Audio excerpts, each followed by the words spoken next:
ठाकुर जी की भक्ति से हमको ये सीखने को मिलता है कि ठाकुर जी की भक्ति में नियम कितने, ये जरूरी नहीं होना चाहिए। ठाकुर जी की भक्ति में उत्साह कितना है, ये जरूरी होना चाहिए। कई लोग हैं वो नियम के चक्कर में दूसरों को भक्ति नहीं समझते।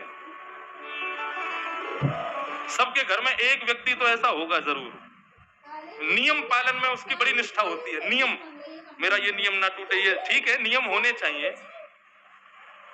लेकिन ठाकुर जी की भक्ति में श्री प्रहलाद जी महाराज कहते हैं, न दानम न तपो नित्य न शौच्यम न व्रतानि च प्रीयते अमलया भक्त्या हरिरन्य पीडम मनम। प्रहलाद जी महाराज कहते हैं, ध्यान से लिख लेना इस बात को, बहुत दान करने से ठाकुर जी नहीं मिलते। न दानम न तपो, बहुत तपस्या करने से ठाकुर जी नहीं मिलते।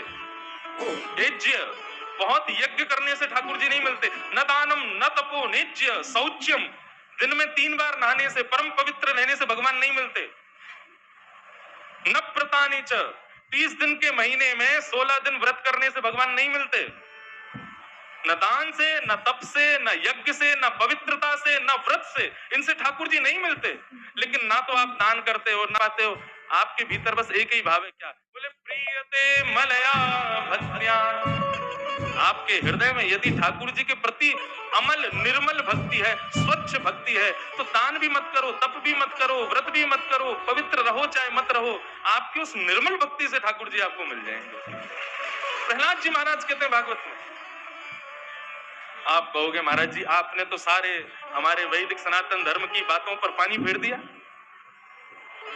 शास्त्र कहते हैं नियम का पालन करना चाहिए, शास्त्र कहते हैं परम पवित्र रहना चाहिए, शास्त्र कहते हैं कम से कम एकादशी का व्रत तो करना ही चाहिए, शास्त्र कहते हैं कि नवरात्रि आदि जैसे पुण्य दिनों में अपने घर यज्ञ अनुष्ठान करवाने चाहिए, और आप कह रहे हो कि इन सब से कोई लाभ नहीं होता।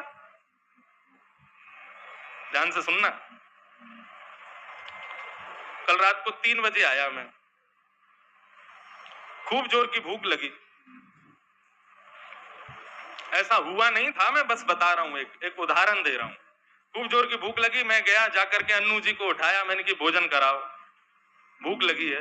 बोले हाँ महाराज जी अभी कराते हैं। पनीर की सब्जी, ये लो आलू की सब्जी, ये लो भिंडी की सब्जी, भिंडी तो मैं खाता नहीं, ये लो काई की सब्जी, और बताओ नाम बताओ भाई, परवल की सब्जी, ये टिंडे की सब्जी, ये या की सब्जी, वा की सब्जी, ये लो महाराज जी हमारे खैर का प्रसिद्ध मिल्क केक, और आदि आदि सामानों से महाराज पूरी थाली भर दी। थाली में क्या है? केवल सब्जी और मिठाइयां। मुझसे बोले पाव, मैंने कहा रोटी, बोले रोटी नहीं है, केवल सब्जी है, सब्जी पालो। तो आप एक बात बताओ, पूरे दिन का भूखा व्यक्ति आपके घर आवे और आप पाने के लिए केवल उसको दुनिया भर की अलग अलग मसालों से बनी हुई बढ़िया चटकदार मसालेदार चटपटी सब्जियां दे दो, क्या उसका पेट भरेगा? रोटी मत दो, केवल सब्जियां ही सब्जियां दे दो तो पेट भरेगा। लेकिन आपके घर कोई भूखा आवे और आप कहो भैया सब्जी नहीं है, आप कहो तो हम आपको नमक के संग मिर्च और थोड़ी सी रोटी दे सकते हैं। तो अत्यंत भूखा व्यक्ति केवल रोटी मिल जाए तो वो तृप्त हो जाएगा, सब्जी से तृप्त नहीं होगा। सत अनुष्ठान नियम पवित्रता आदि आदि ये जितने भी सब कुछ आप करते हो, ये नियम आदि सब, ये सब सब्जियों के समान है। केवल यही करते रहोगे ठाकुर जी का पेट नहीं भरेगा।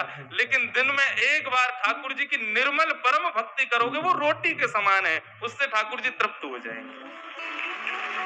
ये बात समझने की है।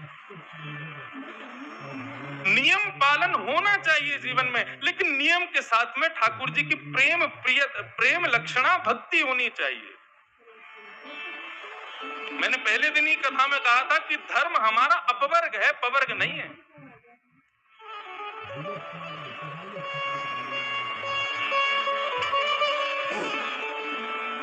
भगवान श्री जगन्नाथ जी के एक परम भक्त हुए श्री माधवदास जी महाराज, जगन्नाथपुरी में रहते थे। सब लोग सुनो, तो श्री माधवदास जी महाराज जगन्नाथ जी के इतने प्रिय भक्त थे, जब भी वो दर्शन करने आते थे तो जनता जगन्नाथ जी को छोड़ उनको देखती थी। क्यों? क्योंकि उनके हाव भाव जैसे बनते थे जगन्नाथ जी वैसे ही हो जाते थे। वे आकर के यदि नित्य कीर्तन करने लग जाते, बढ़िया आनंद से नृत्य करने, तो सामने खड़े जगन्नाथ जी की प्रतिमा भी हिलने लगती उनको देख करके। इतने इतने प्रेमी भक्त थे ठाकुर जी के। स्थिति ये हो गई कि माधव दास जी का बहुत प्रचार हो गया जगन्नाथपुरी में। लगे, मैंने पहले ही कहा था कि ठाकुर जी जब अपने भक्त को खुद से दूर करते हैं ना, तो उसको बहुत सम्मान दिलवाते हैं, इसलिए सम्मान से बचो। माधव दास जी मन में विचार करने लगे, भाई बहुत सम्मान हो रहा है आजकल जगन्नाथपुरी में, कुछ तो करना पड़ेगा। तो माधव दास जी थोड़ा छुप करके रहने लगे, भिक्षा मांग करके खाते थे। तो उनके बंधे हुए घर थे, उन्हीं घरों से भिक्षा लेते थे। अब जहां जहां वो भिक्षा, सारे घरों से इतनी सामग्री मिलती है, इतना सम्मान मिलता है, हमको बढ़िया नहीं लगता। हमको लगता है जगन्नाथ जी दूर कर रहे हैं, अब गली बदलो, मोहल्ला बदलो, लोग बदलो, कहीं और जाया करेंगे।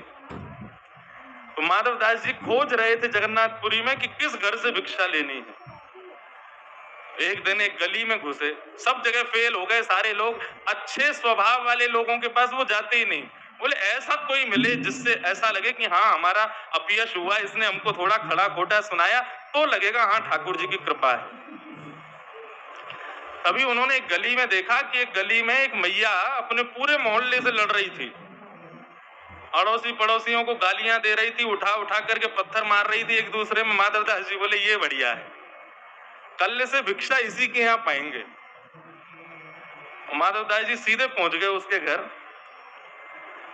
मैया ने जैसे ही देखा ठाकुर माधव दास जी को, तो आज मेरी कुटिया पे कैसे आना हुआ? माधव दास जी बोले मैया भिक्षा पावे आए हैं। बोले भिक्षा पाने? आप तो उन मोहल्लों में जाते हो भिक्षा लेने के लिए। बोले अब हमने छोड़ दिया, अब हम यहाँ आएंगे, आप भिक्षा पवाओ। मैया बोली ये अब चलो आए हैं तो मना नहीं करना चाहिए, पवा दो।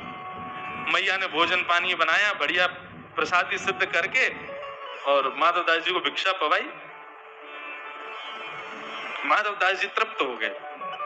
तो रोज कोई को लग गयो नियम, ये तो रोज आवेगो। बाबा आज कैसे आए? बोले भिक्षा पाने आए मैया। मैया का स्वभाव अच्छा था नहीं, उसने सोचा ये बाबा से कैसे पीछा छूटे। आज उन्होंने सब्जी बनाई तो किसी में नमक ज्यादा, किसी में मिर्च ज्यादा, किसी में नींबू ज्यादा, किसी में मसाले ज्यादा। बोले सब बिगाड़ दो, बाबा को मिर्च लगेगी, नमक ज्यादा लगेगा, कल से नहीं आवेगो। जैसे ही माधव दास जी के सामने प्रस्तुत किया, माधव दास जी ने पाना शुरू किया तो मिर्च लगी, नमक लगा ज्यादा। माधव दास जी समझ गए, बोले मैया हमसे पीछा छुड़ाना चाहती है, इसलिए सब कर रही है। मैया ने पूछी बाबा रूखो सूखो बनो है, कैसा बनो है? माधव दास जी बोले बहुत बढ़िया,